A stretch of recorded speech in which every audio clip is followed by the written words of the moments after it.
Alors bonjour à tous. Aujourd'hui, je fais une vidéo pour en fait vous témoigner de mon passage du pentecôtisme au calvinisme.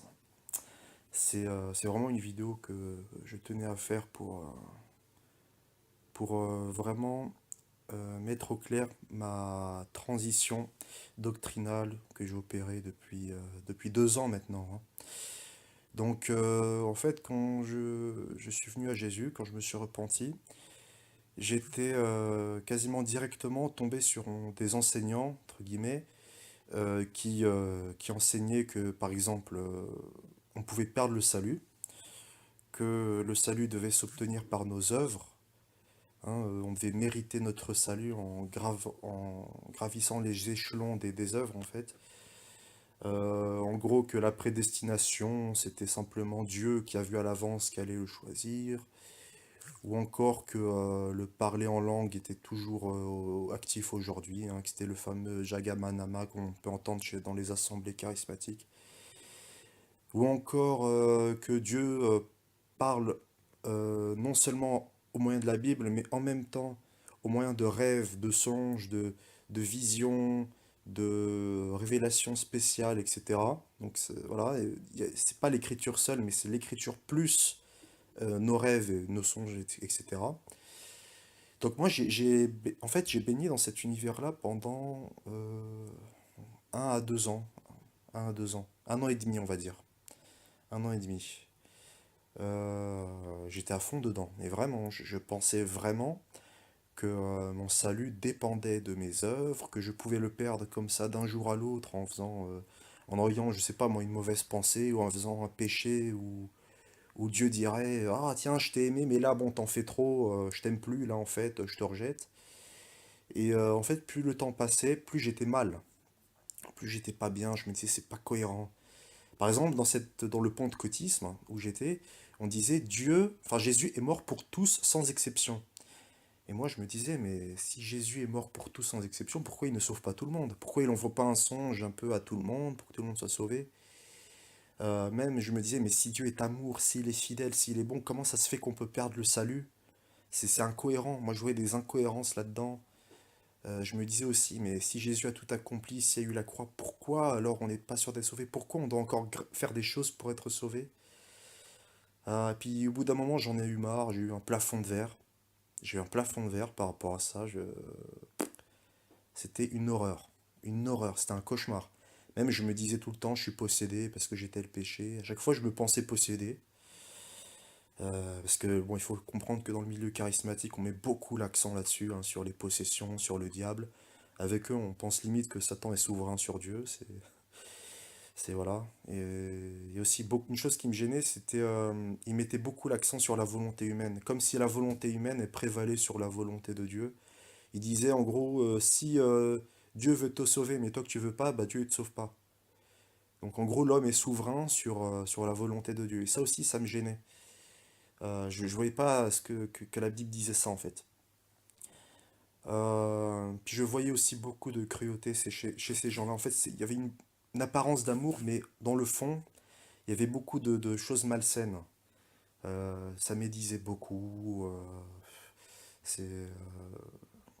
Les gens du monde, on les méprisait énormément aussi. C'était beaucoup de pharisianisme, hein, notamment avec le salut par les œuvres, hein. Quand tu as atteint un certain degré d'ascétisme, moi je n'appelle pas ça la sanctification, mais l'ascétisme, dans ce milieu, tu as tendance à te prendre pour un pharisien et vraiment à considérer les autres comme des gens hauts comme trois pommes. Et toi-même te considérer comme un roi dans l'église, quoi. C'est assez terrible, hein. Donc au bout d'un moment, j'en ai eu marre de ce mouvement et Dieu m'en a fait sortir dans sa grâce et il m'a fait découvrir ce qu'on appelle la théologie réformée, autrement dit le calvinisme, ce qui est la vraie compréhension des Écritures. Maintenant, j'en suis totalement convaincu. En fait, c'est la vraie doctrine biblique, hein, qui a été prêchée par Augustin, par John Knox, Théodore de Bèze, George Whitefield, Charles Spurgeon, Paul Washer, etc., des théologiens de l'histoire de l'Église. Et c'est une théologie vraiment qui est saine, qui centre tout autour de Dieu. C'est pas centré autour de l'homme, comme chez les pentecôtistes où on met beaucoup l'accent sur la prétendue valeur de l'homme, que l'homme est une créature merveilleuse et que voilà, il doit se sauver par lui-même parce qu'il a le libre arbitre. C'est pas ça, c'est pas ces hérésies. Dans le calvinisme, vraiment, Dieu est souverain. C'est lui qui a même aimé les hommes qu'il a choisis avant la fondation du monde, hein. Contrairement au pentecôtisme qui dit bah, Dieu vous aime à partir du moment où vous vous convertissez, hein, ce qui est... C'est un amour, c'est un faux amour, ça, vraiment, c'est un amour assez obscène, hein.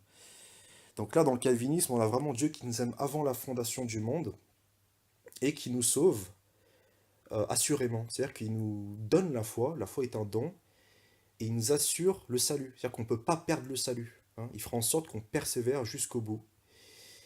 Et c'est vraiment magnifique comme doctrine. Et depuis que je suis dans le calvinisme, je suis beaucoup plus en paix. Je suis plus là à me tracasser. Ah, est-ce que je vais perdre le salut là? Ah mince, est-ce que Dieu m'aime toujours? Il m'aime plus? Tu vois? Oui, j'ai plus cette vision du Dieu demi-souverain du pentecôtisme. Donc ça donne beaucoup de joie aussi. Voilà. Et voilà, Jésus est mort spécifiquement pour ses brebis. Et Dieu est souverain sur toute chose. Ce qui amène forcément une confiance inaltérable, quoi. C'est assez impressionnant. Et voilà, je ne vais pas vous parler de toute l'étendue de la théologie calviniste, hein, mais voilà, si vous voulez en savoir plus, bah, achetez l'Institution de Calvin. Il y a aussi les 5 points du calvinisme de John Piper, hein, ce sont des livres. Voilà, il y a beaucoup d'ouvrages qui en parlent. Et moi, je suis dans le calvinisme depuis 2 ans.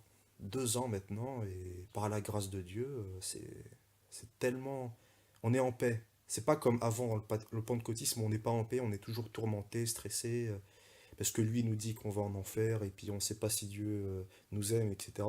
Là, on est vraiment en paix. Là, on connaît la paix de Jésus, et voilà, comme ça, on peut vraiment œuvrer pour lui, vivre pour lui, euh, avec une assurance inébranlable, vraiment. Voilà.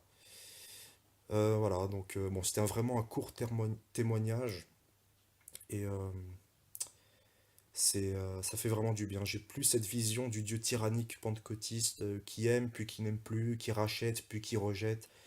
J'ai plus cette vision erronée de Dieu maintenant. Maintenant j'ai vraiment la vraie vision de Dieu biblique, du Dieu qui est souverain, qui aime jusqu'au bout et voilà, qui prend soin de nous jusqu'au bout. Voilà, parce qu'il nous a aimés avant qu'on l'aime.